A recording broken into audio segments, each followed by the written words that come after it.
You're tuned to More Living with Jim Brogan, broadcasted live from the Brogan Financial Studios at News Talk 98.7, where old-fashioned values, expert knowledge, and genuine understanding come together to give you the retirement straight talk you deserve. Jim's a former National Advisor of the Year recipient and a financial educator, and he's here today to talk about how you can live out the best years of your life. Jim and the Brogan Financial team have been helping retirees and pre-retirees across the Southeast for almost 20 years in their pursuit of financial independence. You can reach them during the week at 865-862-6800. So sit back, relax, and get ready to learn, folks, because More Living with Jim Brogan starts now.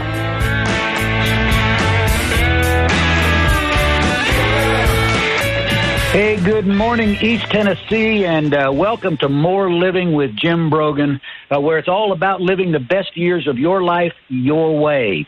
I'm Kevin Kragenbrink, and I am filling in for Jim today. He's on a little bit of a vacation with his family, and you're listening this morning to News Talk 98.7 WOKI, and I'm excited to be on the air with you this morning. And I tell you, one of my favorite times of year is spring. I love it. This past week has been, I would call it almost glorious. I was able to get outside and walk and be out in the park just about every day this past week. The weather was beautiful. The birds are chirping. We're starting to see some blossoms. So I'm really, really enjoying what's going on right now. And I'll tell you, one of the surefire ways to know that spring has arrived here in East Tennessee is when the dogwoods begin to bloom. And I know we're probably only days or weeks away from those blooms. Then you can drive down the neighborhood streets and you can see the pink arrows, see the beauty of the dogwoods on display. It's some days it's almost magical to see that. And so I'm excited about what's coming in just a few weeks here and the warmer weather and the beautiful days ahead of us. But along with that, there's also, some things that help us understand what's happening with the plants and the blooms and all of the things around us. And there are some people in Knoxville that make it their business to help us not just understand those things, but fully enjoy them and all of that. And it's our good friends from the Dogwood Arts Festival and the Dogwood Arts organization. So that's a nonprofit here in Knoxville that works to promote and celebrate the art, culture, and natural beauty of our region. And today on the show, we're joined by Sherry Jenkins, who's executive director, and Vicki Baumgartner, who's the program manager for Dogwood Arts. And so welcome to the show this morning, Sherry and Vicki. Good morning, Kevin. Good morning, Thanks for having us. Yeah, speaking of those, I'm going to go on and call it the glorious pink lines. The city started refreshing those just last week, so we are ready to bring on spring. I love it. I can't wait. It's going to be exciting. And, I'm a transplant to Knoxville. I've been here quite a while now. I came in 2005, and I will tell you, one of the first things that I remember seeing in Knoxville in the springtime was the dogwoods. And where I came from in California, that was not something that we saw. And so I just thought, what a beautiful flowering tree, and it's just a gorgeous thing to drive around Knoxville and see all the dogwoods in bloom. And so, as I get to thinking about that, and one of the questions I've always asked, because you see all the little arrows on the road and all of those sorts of things, and I've heard about the Dogwood Arts and the Dogwood Arts Festival and all of those sorts of things, but I think it'd be cool for our listeners if you could give us just a little bit of a history of the whole Dogwood Arts thing. Sure. Actually, the Dogwood Arts trails date back to 1955, and they began as a beautification project in response to a New England travel writer who came through town and said that Knoxville was the ugliest town he'd ever seen in America. And several women, we're going to give women a lot of credit for this, who were in the Knoxville Garden Club, decided pretty quickly that he hadn't seen Knoxville in the spring when the native dogwoods were blooming. So they were just going to show him and clearly the rest of the world how absolutely beautiful Knoxville is in the springtime. And so they banded together and started getting people in their neighborhoods to plant dogwood trees in their front lawns so they would be visible from the street. And in those early days, those women painted arrows on wooden signs and nailed them to the trees to direct the routes through the neighborhoods. And a few years later, the city came along and said, "We think we can help with that. Let's put those lines on the street and those arrows on the street and direct people through." So the first trail was in 1955 in Sequoia Hills, and then the next year another trail came, and the next year 2 more trails came, and so today we have over 80 miles of trails. They're located in every quadrant of the city, and with such a huge celebration with people coming to visit that by 1961 we created, or they created, along with City of Knoxville and Junior League Festival, which continues to this day. So deep roots back to 55 and 61, and we're still going strong. That's awesome. I mean, what a great tradition. And so much beauty wrapped around it. It prompts me to ask this question, though, and it's something that I've never really thought through very carefully before. So I know about where the trails are with the arrows on the roads and those sorts of things. But so is it best to drive the trails, or are there trails that are better to walk? I mean, is there a variety of different kinds of places to do this? And if there are, how do I find a map of all the trails, so I can see it all? So all of the trails that are listed on our website, which is dogwoodarts.com, and you just go to the Trails and Gardens section and you can find all of that information. All of those trails, the 12 that we talk about, are auto trails. So they're marked for driving. Sequoia Hills is one in particular that's great to walk because there is a boulevard with a walking path. And in some of the neighborhoods where there are wider streets, you can easily walk, but you are walking on the street in those trails. Like Fox Den comes to mind at the Farragut Trail, Dean Hill. Those are nice wide streets. Some of them are a little more crowded, or the streets are a little smaller, so it's a little more difficult to walk. But then in that guide online, we also have a list of walking trails throughout the community, greenways that are good places to walk. And we always try to work with other organizations to get dogwoods planted in those areas as well. But for the bulk of seeing the maximum number of trees, you're going to want to be on those 12 trails. Cool. All right, good. And there's a listing of all of those and maps for those things on your website. That is correct. That's perfect. That's awesome. Well, I'm going to mark it down for me to go take a look at the website, and me and my family hopefully get to go on some of these walks, and I hope some of our other listeners will be able to do the same thing.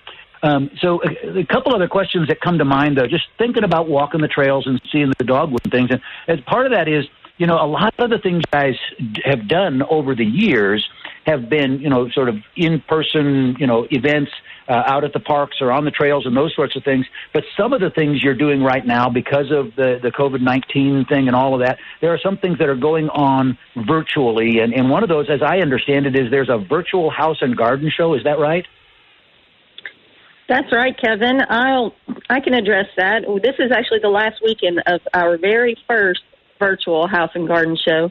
That show is more than 45 years old, so it was important for us to really make sure we gave Knoxville that show, even if we couldn't do it in person this year. So that show is still open until Sunday this weekend, so you can get on there and find show specials and find some of your well-loved exhibitors, local businesses that are that support the organization every year by joining us for that house and garden show that is typically our biggest annual fundraiser. So that's an important event for us, and we appreciate everybody who's clicked on the show this year and came to visit our exhibitors who are supporting us. And where do I find the link for or the connection to that virtual house and garden show? So everything is right there at dogwoodarts.com. You can usually when we have some links at the very top of the page that rotate as we go through our different events and programs. So usually we'll put our current or most current events at the very top of the page for easy access. But dogwoodarts.com is the place for all Dogwood Arts related information.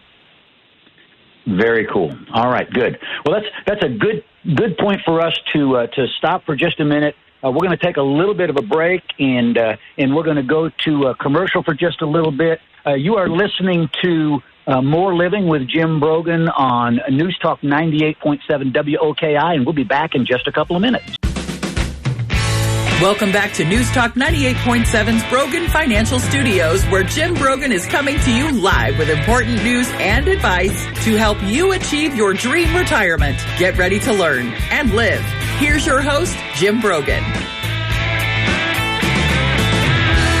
Hey, welcome back to More Living right here on News Talk 98.7 WOKI. I'm Kevin Cragenbrink, your host for today, filling in for Jim Brogan. And I'm on the air with Sherry Jenkins and Vicki Baumgartner from the Dogwood Arts organization. And we're having a great conversation about springtime in East Tennessee and dogwoods and flowers and all of those sorts of things. And I was just thinking about, we were talking about virtual events and things like that. And I know a lot of your events this year are going to be virtual. And we were talking about the House and Garden Show, but tell me a little bit more about the virtual chalk walk and what's going to happen with that. Sure, Kevin, I'll talk about that. So we're actually kind of doing a hybrid calendar this year. Last year was basically all virtual. This year, I think we're thrilled that we're going to be able to do some virtual and some in-person events. And so Chalk Walk, it's one of those programs of ours that Knoxville loves, and our community comes out in droves for this event every year. It's usually packed on Market Square for Chalk Walk, all the way down Market Street, and we're not going to be able to do that this year. But what we are going to do is bring Chalk Walk to you. So last year we did a virtual Chalk Walk, and we had great participation. People got out on their own driveways and sidewalks. They chalked with their family and their neighbors. And that's something that we thought, what a great thing, what a great experience. It was a great community-wide event. And so we're kind of maximizing that impact of that event this year. We're going to have, we have applications are open right now. This year, instead of having it usually restricted to 150 or so artist opportunities, you can sign up to the first 500 artists who sign up will get free chalk, and the sign up is free. The chalk is free for the first 500, and then we are going to bring that chalk out into the community. So we're going to have 3 different community chalk pickup days. We're going to have some commissioned artists doing some really cool chalk drawings around town just to get excitement going for the event. And I think we're going to have a great, huge participation with cash giveaways this year, which everybody, of course, loves. I'm with you on that. I love the cash giveaway idea. Unfortunately, my art skills are probably not up to the challenge, but having said that, it's interesting. So as you do that, do you then send out a team to take photos of the chalk art, or do individuals send in their own photos? How does that work?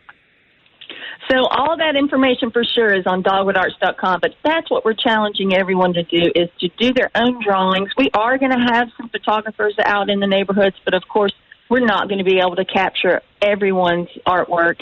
And the great thing is we're going to extend this contest is going to be over a couple of weeks. So that way, if you can't do it one weekend, you could do it the next weekend, or you might have others, we might have some weather intervening in our ability to be outside chalking. So we have an extended timeline for the contest, and the great thing is once you apply, you just submit your photos.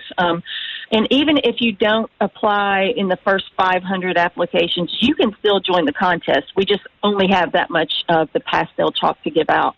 But the great thing is anybody can apply. Anybody can join the contest. You take a photo. We'll have some tips and tricks for you to how to photograph your chalk drawings well. And when you submit your work, that will be automatically entered into the contest. I love it. That sounds great. And the cash prizes are for all different age groups, too. So we're really encouraging K through 12 students to participate, families to participate, adults of all ages. Get out there and sign up for Chalk Walk. You're invited. I love it. And I love the chalk art thing, too. And so I can't wait to see how those things appear in the virtual online presence and all that sort of stuff. That's going to be great to see. I'm excited for that. So I want to take a little bit of a different approach for a minute, though, if you don't mind, because I do want to talk about the rest of your events, definitely. And I know the Dogwood Arts Festival comes up at the end of April, and we'll get back to that before we're done this morning. But before we go there, I think between now and then, there's going to be a lot of things happening with flowers and gardens and blooms and all kinds of stuff all around Knoxville. And I want to talk a little bit about that because there's a lot of people listening, and I'm listening too, sort of, and wanting to ask the question, what are the things that are going to be blooming first, and what can I be looking for? And also then, what about if I want to plant my garden? I mean, I've got a little spot of garden out in front of my house that I would love to have some really beautiful spring blooms in there. And so I just want to ask the question, what should I be looking for, and what should I be planting right now if I want to make my garden really beautiful, and get some of your thoughts on those sorts of things. Okay. One of my favorite topics is all things blooming, of course. So we're going to start right now with the tulip trees that are in bloom. You're seeing those around town in shades of pink and white, very much like the dogwoods. There are a couple different colors on those, but they're the first to bloom and have started blooming, I saw just this week. And then some of the ornamental cherry trees have started to burst into bloom, and those are always a really welcome sign as well. You're going to see the forsythia starting to bloom, which is just a flowering shrub. We see lots of bright yellow in that. The daffodils are blooming now. The tulips will follow the daffodils. And then, of course, the star of the show, the dogwoods, which are usually around mid-April. It depends entirely on the weather. So with the warmer days that we have sort of brings those blooms to fruition sooner. So, and the trees are absolutely loaded with buds this year. I mean, for a garden enthusiast, that's very exciting. Y'all, this is my life. I'm just telling you, that's what excites me. But there are so many buds on the trees, and I think it's going to be a gorgeous spring unless we have one of those unfortunate cold snaps, which can get the blooms. But people always ask me, is the cold, it's going to be 32 degrees tonight, is that going to kill the dogwoods? If the bloom's not open, it doesn't typically hurt them, so it doesn't hurt the bud. If the bracts are open and you've got full-on color and we have some freezing weather, that's when we get some browning. But let's just keep our fingers crossed for some nice warm weather because we sure are loaded with buds this year. Some of the other things you'll see blooming in the month of April along the trails are azaleas and rhododendrons, which are really beautiful and just sort of add to the show. So a lot of people will do the azaleas, which bloom at the same time as the dogwoods, and just sort of help to round out the appearance from the street. And I love azaleas and the rhododendrons. They're really beautiful. But, you mentioned something that I wanted to sort of jump in on and get a little more information about, and that's the daffodils. I'd love to see them popping up, and I think there's a good story about it. And Jill, can you tell us the story, or Vicki rather, can you tell us the story about the daffodils along the Pellissippi Parkway? And that just because it's so beautiful as those begin to blossom. It is absolutely incredible out there, and I have to give a shout-out to the Public Works Department at the town of Farragut for the gorgeous work that they do along the roadways out there. If you exit at Campbell Station, those beds there are so pretty, and they are loaded with daffodils right now. The other place that you're talking about along Pellissippi Parkway is there was a fabulous gardener. Her name was Maria Compere, and she was sort of nicknamed the Force of Nature. And she spearheaded a planting project where over 1.7 million daffodils were donated to be planted in that area, and had volunteers that would just come out in droves to be part of it. And Maria is not with us anymore, but she certainly left a beautiful mark on the community with her dedication to planting. And I think she did that just to spread joy, just to share the beauty with the community. And again, it all kind of goes back to that beautification and the neighborhood pride that we take in this beautiful place we live, and being able to showcase that to to our residents and to visitors who come through as well, or who might come just to share our spring beauty. Yeah, I just love driving up and down the Pellissippi this time of year, and just about any place where you can see those daffodils in bloom. Pretty close to my house, we've got someone who has planted a huge section of their yard with the daffodils, and they come up, and they're just so beautiful as a part of the overall spring experience here in Knoxville, and it's just absolutely gorgeous to see. I love that story about the ones along the Pellissippi Parkway. That's so. I was even reading a little bit more about that, about how TDOT has even sort of participated in that by agreeing not to mow them at certain times of year to make sure we don't lose the blooms. Right. Isn't that great? Yeah. It just shows awesome. how much impact one person can have in starting a project that they believe in, and then how that spreads through the community and brings so many smiles. You think that the daffodil is such a sign that, oh my gosh, spring is going to come again, and we're going to get to do this, and it's going to be warm, and it's not going to be gray anymore. And it's just it's exciting when that starts to happen. But I always think of her and the mark she left on the community with that. Absolutely, I love it. That's a great story. So here's another question for me, though. All right, and Vicki, I'm gonna keep you on the spot a little bit if I can here. So, okay, we're heading into spring. I'm getting ready to plant in my garden, but I will tell you that I do not actually have a green thumb. I'm one of those people that has a really hard time getting things to grow and keeping them growing and things like that. And so I'm wondering, what advice can you give me for spring planting, things that are going to be pretty and not dead, the week after I put them in the ground? Well, I think a little bit of that has to do with interest and passion. I think you have to want it to happen and give it some attention. Come on, Vicki, give him the easy button. He needs the easy button. Stick it in the ground and walk away. It's going to perform like pretty much anything else you would give that level of attention. That's just, unfortunately, the way the world works. But there are a lot of things. I know that with azaleas, there's a fairly new variety that's been on the market for several years that's called the Encore Azalea, and it has a tighter, more compact habit than the old-fashioned ones. They don't get as large as the old-fashioned, but they are hardier and they're easier to grow, and they're less likely to have disease, and they are called Encore because they give you an encore performance and bloom again in the fall. And I've planted, 9 or 10 of those in the last few years, and I've been really pleased with their performance. And they bloom right alongside the dogwoods, and they're really pretty. So that would be an easy place for you to start.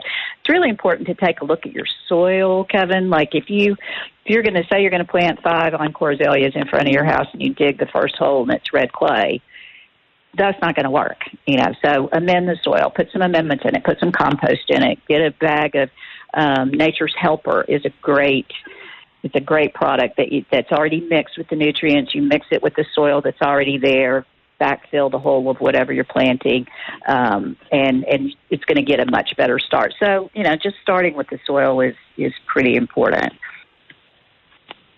Okay, that is very helpful. And there's a lot to be learned there, I'm sure. We're going to talk some more about Dogwood Arts and the events and those sorts of things when we come back after this short break. Thanks for listening to More Living with Jim Brogan on WOKI 98.7. Welcome back to News Talk 98.7's Brogan Financial Studios, where Jim Brogan is coming to you live with important news and advice to help you achieve your dream retirement. Get ready to learn and live. Here's your host, Jim Brogan. Thanks, everyone, for tuning in to More Living with Jim Brogan right here on News Talk 98.7 WOKI. I am Kevin Cragenbrink, and I am filling in for Jim today. We're visiting this morning with Sherry Jenkins and Vicki Baumgartner from the Dogwood Arts organization. We're talking about springtime and all of the great things going on there. But before we get back to our guests, it's time for Dollars and Cents with Jim Brogan. Want to be sure you are getting the most out of your retirement? For all the years of your retirement? That's That's the primary goal of More Living with Jim Brogan and our Dollars and Cents segment, where we provide you with an important financial tip that will help positively impact the quality of your life in retirement. And now, here's Jim with this week's Dollars and Cents tip. You know, aging is an important thing. As we age, we pick up years and years of wisdom. Now, we see more health issues and things like that. But the bottom line is, aging can also present tremendous opportunities in your financial plan. And some of those opportunities revolve around important birthdays. It's important to understand how specific birthdays can impact your financial planning. You know, for example, 50 is the first really big one as you age, because that's the point at which you can start putting more money into your retirement accounts than before. And retirement accounts, whether it's traditional or Roth, typically can be the most powerful way to compound your wealth to become financially independent. So being able to put more money in, whether it's tax deductible or a Roth, which is tax-free later, can be very powerful. You know, 55 is an important age because there are implications if you leave your company in the year you turn 55 or later. There are implications in terms of access to your 401k, 403b, or any other retirement account at work. You know, 59 and a half is not only the age at which you have access to your retirement accounts with no tax penalty, you may be presented with a lot more flexibility of how you can control those investments. Now, we know 62 becomes an important age for Social Security. Then there's 66, 67, depending on your full retirement age 70. Of course, 72 is a time where you have to start taking minimum distributions from your retirement accounts. And there are some tremendous tax planning opportunities in that sweet spot between retirement age and age 72. So, you know, I've just kind of hit some of these birthdays today, but it is important as you look at your financial plan, how might birthdays along the way give you an opportunity to be more successful. Now, I have published a complimentary guide on important birthdays over age 50. You can get this guide at my website. Go to broganfinancial.com. If you click on resources and then important birthdays, you can download this complimentary guide. That's our Dollars and Cents segment for this week. You can find this week's Dollars and Cents segment and others by visiting broganfinancial.com.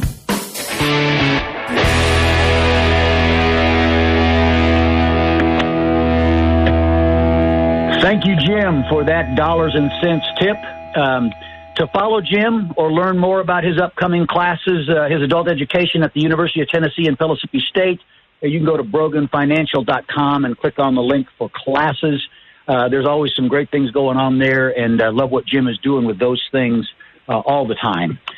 So back to talking about dogwoods and springtime and our guests, Sherry and Vicki.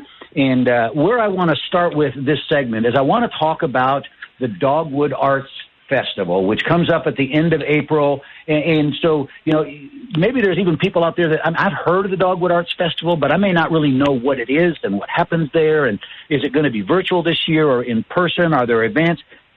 Talk to me about all things Dogwood Arts Festival, if you would.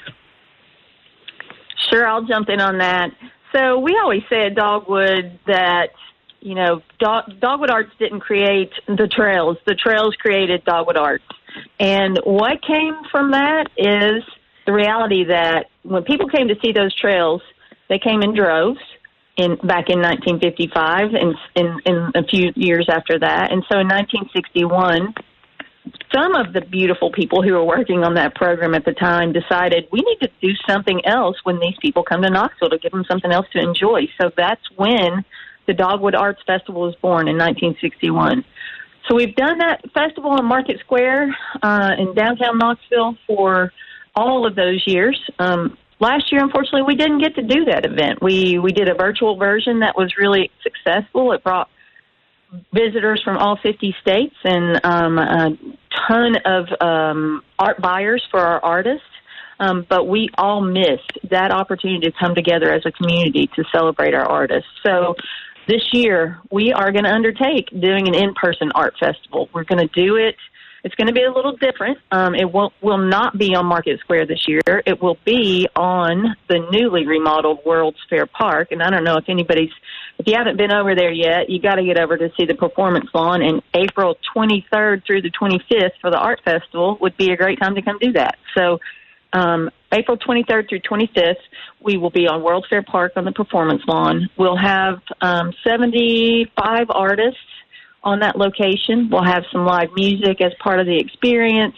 But really this year's festival is really going to be about coming out, supporting our local and regional artists, and then going out and enjoying the rest of downtown while you're already out in the city. So we're excited about the event. One big change, it's still a free event, as it always has been, but we are asking everyone to sign up through an Eventbrite portal for a time slot. We're encouraging people to sign up for a 2-hour time slot to come visit the festival on one of those 3 days. You can always return, so if you come on Friday and decide you want to buy a piece on Sunday, you can certainly sign up for another time slot. But that will help us just manage the number of people on the World's Fair Park at any given time, and we are going to take all the COVID precautions that are currently required by the city and by the CDC. So we'll wear a mask and we'll be outside. There'll be plenty of room for you to navigate those artist tents and come out and enjoy that. Well, I can't wait. I'm already planning to be there to get out and see what the artists have done, and I think it's going to be an exciting program. I really, really look forward to it. There's another program that is part of what you guys do called Art in Public Places. And I think, if I'm correct, it's designed to provide access to visual arts for people of all ages. And talk to me a little bit about that program, and is there a featured artist this year? So Art in Public Places, it really has two parts now. We have sculptures as a primary part of that program. The large outdoor sculptures, it's a rotating exhibit. So if you've been out in Creech Park, for instance, in Market Square, that's the biggest concentration of those sculptures. But we also have those located throughout the city. Out in West Knox, we have some in Oak Ridge, and it's a rotating exhibit. So every year you'll see new sculptures coming through, and those sculptures are created by artists from all over the country. So it's a really exciting program for us and for Knoxville, because it really raises the visibility of the art and culture scene in our city. It raises that up to the rest of the nation. We get calls from all over the country asking about that program, and of course the artists are taking back the knowledge that Dogwood Arts in Knoxville is a great place to see art and experience art. And so we're really proud of that program. We also added really a mural section of that program recently in the last couple of years, and that one has taken off like wildfire. If you have been through over on Market Square, and then there's an alley that runs parallel to Market Square called Strong Alley. That alley has been a place where artists just organically created artworks, murals in that alley for years and years and years. And Dogwood Arts has become involved in that recently, just to keep that kind of momentum going, and new art working in that space, new artists encouraged to take on the mural medium as a showcase for their talents. And so the mural program, you may have also seen large-scale murals in other parts of the city. We are currently working on at least 3 different opportunities in different parts of the city, and encouraging people, if you have a building and you want a mural, or you are a muralist and want to create murals, to contact Dogwood Arts. Always go to dogwoodarts.com, and you can find emails to follow up with people who are managing that program.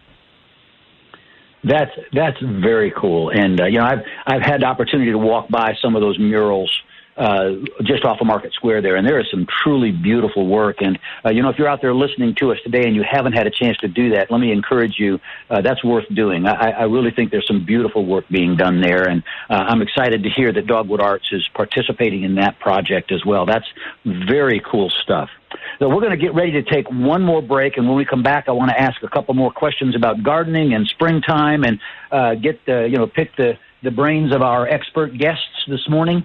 And so I'm glad to be talking to you this morning in replacement for Jim Brogan, who's out for the day. You're listening to More Living on News Talk 98.7 WOKI. Welcome back to News Talk 98.7's Brogan Financial Studios, where Jim Brogan is coming to you live with important news and advice to help you achieve your dream retirement. Get ready to learn and live. Here's your host, Jim Brogan. You have been listening to More Living right here on News Talk 98.7 WOKI. I'm Kevin Cregenbrink, your host for today, filling in for Jim Brogan.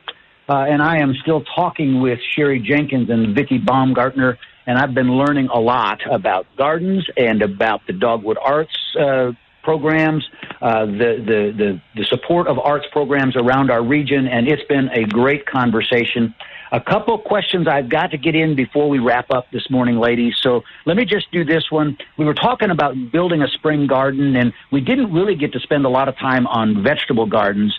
And I know a lot of people around are looking to get fresh vegetables going and all of that sort of thing.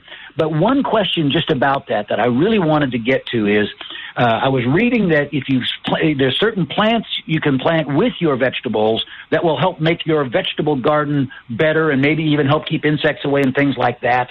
Vicki, give me the scoop on that. Yeah, there's a world of information. If you're searching online for, it's called companion planting, and it just pairs, what works well with beans and what's best to plant with cucumbers, and don't plant this vegetable alongside this vegetable, and rotating the plants year to year. So that's a lot of information that you can easily access and get it all in one place with online searches. But I think what you're probably referring to is that, for example, mixing marigolds in your vegetable garden. It's a smell that the insects don't like, and so it will deter them from bothering your vegetables. Nasturtium, which is also another flowering annual that you can plant alongside your garden and deter insects. You can also mix herbs in with your vegetables. So then when you're going to harvest your vegetables, you've got your fresh herbs right there, and a lot of the herbs have really strong aromas, and those are a turnoff to some of those critters and insects that want to come into the garden. I think the easiest way to start, Kevin, is the easiest way is if you have beds around your property and you just want to mix in some vegetable plants to start. That's sort of been a thing people have been doing for the last few years, where you mix your edibles in with your ornamental plants. So that's a really easy way to start because you don't have to break any ground. But if you can do just a small raised bed and then put the soil mix in that gives you a good soil base, that's really a good way to start, where you get good production. And if you get some good production, then you're more likely to get, as I say, bitten by the garden bug, and you're going to be more enthusiastic about it because you're having a good result. Nice. That's great. Thank you. And that it prompts me to ask this question as well. So I know that you guys have some great tools and resources to help people learn more about gardening. Can you direct us to some of those tools and resources? Yeah, our community has some great places that you can reach out to get some information. I think among them, UT Gardens, which is now the State Arboretum, has a lot of gardening classes and beautiful display gardens where you can visit and learn firsthand. They have kitchen garden there as well as all of the ornamentals, and they actually test the annuals for the region and doing test growing, so you can see what's new, and they're reporting on it to see how they do in our area. So they're a tremendous resource. I think you could also, if you really want to get excited and get started, volunteer at UT Gardens, volunteer at Beardsley Farms, which is a community garden, and then you're working alongside like-minded people and can can learn from their knowledge and also give back to the community at the same time. There's a particular Facebook group that I follow, which is called Knox Area Gardening Tips. I believe it's a closed group, but you just request to be included, and I think that's a very easy thing to do. But I see people asking all kinds of questions, and then all the gardeners chime in and help to answer, like, what do I need to do in this site? I have a shady slope, or what do I plant on this shady slope that's covered with vines? How do I get rid of my vines? And, then everybody who's into gardening will chime in and say, oh, I do this and I do this. And, I really like that site. I think it answers our local questions in a good, engaging way. Very cool. Thank you for sharing that. That's good. That's good stuff right there. So we've got a few minutes left, and I want to make sure we get to do this. I just sort of want you, if you can, Sherry or Vicki or both of you, jump in and tell me about the things that we haven't talked about yet that you think are important. Tell us about other events and those sorts of things. What are some things we need to know about the beauty and the gardens and the blooms in our area? Vicki, why don't you tell us about the rest of the Trails programs real quick as a top line, and then I'll speak about the rest of the programs. Perfect. I don't want to miss the opportunity to invite you to our featured gardens. That's something that we are going to be able to do in person this year. We're able to do that because we are enforcing COVID safety measures. The hosts have asked that we be masked even though we're outside. That will be on April 17th and 18th. It's a Saturday and Sunday event. We have 2 extraordinary private gardens that will be open, and I encourage you not to miss that. Those are exceptional. We'll also have we have a Bikes and Blooms ride. We have Hikes and Blooms where you can go on some guided hikes, and then, of course, the list of walking trails that we discussed earlier. All of that will be on our website, and that's the easiest place for you to get that information with dates and times. And then, of course, we'll be cutting the ribbon at our featured trail this year at Holston Hills. Yeah. I just wanted to say quickly, we realized last year, Kevin, that people sort of found the trails in a new way. If you'll recall, in April we were just coming off of, stay in your house to stay safe unless you need to take a drive for your mental health. And we heard from so many people who reached out and said, wow, I lived here forever and I know the trails are there, but I haven't experienced them like I did this year. So, we live in a beautiful place. There are a lot of people that do a lot of work to share the beauty. So I encourage people to just get out and enjoy. Yeah, that is great stuff, and we've learned a lot. There's so much to do and to see and to be a part of in the beautiful springtime, blossoms coming up and all of those sorts of things. You've given us so much information. I definitely want to encourage everybody, go and visit the website. Say the website real quick. It's dogwoodarts.com.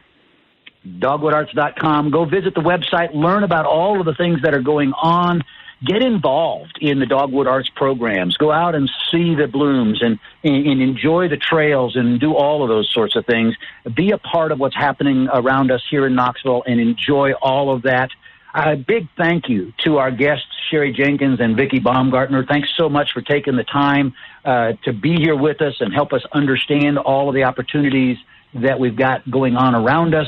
And I just look forward to getting out and seeing people out there as we go through the spring. Right now, it's almost time for us to say goodbye. I hope that everyone listening will tune in next week at 9 a.m. for another segment of More Living with Jim Brogan right here on News Talk 98.7 WOKI. The views expressed by Jim Brogan and his guests are not that of Cumulus Media. Any discussion of financial, legal, and tax planning strategies is not intended to be individualized advice and is general in nature. Always consult with your advisor for advice specific to your needs. This program's content does not represent a recommendation of any particular security, strategy, or investment by Jim Brogan or Brogan Financial Incorporated.